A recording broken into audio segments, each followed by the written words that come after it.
recognizes himself for 5 minutes for questions.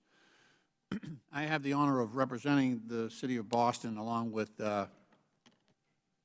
Congresswoman Presley. And last month, Boston Children's Hospital, the most renowned pediatric hospital in the country, received its 5th bomb threat in the last 4 months. Since August of this year, the hospital has been subjected to an onslaught of online hate and harassment, including vitriolic emails and death threats against clinicians and other staff at Boston Children's Hospital. Many of these attacks have been driven by anti-LGBTQ+ social media accounts that have spewed hate and misinformation surrounding transgender care.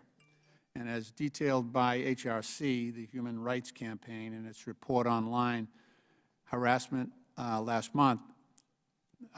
harassment report released last month, the coordinated campaign against Boston Children's Hospital is not isolated.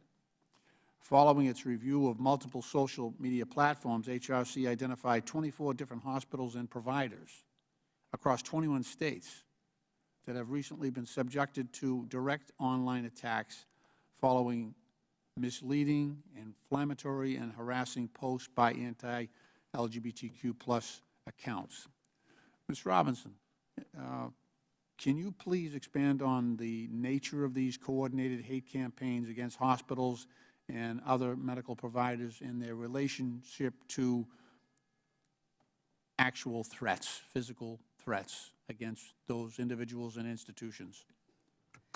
This is a devastating reality that we're living in right now, where the people that we go to offer support to our kids are being uniquely and targetedly attacked. And I'm talking specifically about teachers in most cases, and also providers, as we're talking about here. And yes, our report showed that 24 different hospitals and providers across 22 states were directly attacked online following harassing, inflammatory, and misleading posts. I think the thing to really note here is that there is a direct connection. Hateful speech, extremist rhetoric is connected to real-life violence. We're seeing it play out time and time again, and we have to interrupt this cycle. And again, at Boston Children's Hospital, these online attacks and real-world threats have continued to take a devastating toll on hospital staff, not to mention the impact it has on LGBTQ individuals and their families, their moms and dads.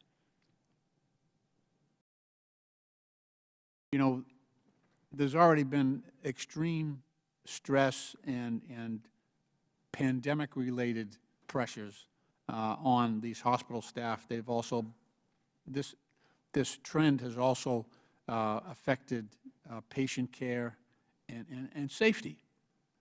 Ms. Robinson, am I correct in stating that many hospitals and providers have been forced to remove online resources and websites in the wake of these attacks? Yes, you are correct.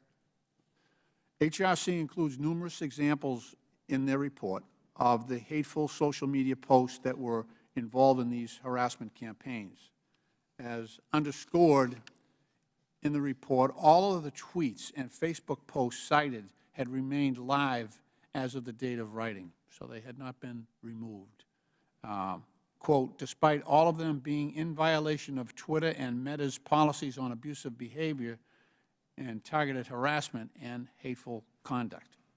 So, Ms. Robinson, what additional steps do you think social media companies can take to address this online harassment and hopefully reduce the threat of real-world violence against LGBTQ persons and also these institutions that are trying to deliver health care to those individuals? You know, it is urgent and imperative that every social media company hold themselves accountable to their own community guidelines of behavior. People are being allowed to express views that are directly dangerous to our community, talking about moving forward brutal attacks, criminalizing our people, trying to make us seem like we are less than human.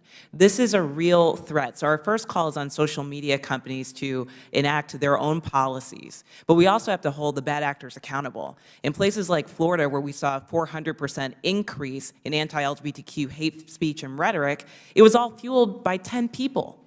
10 actors were doing the majority of that. We have to hold one another accountable. Thank you. My time has expired. The chair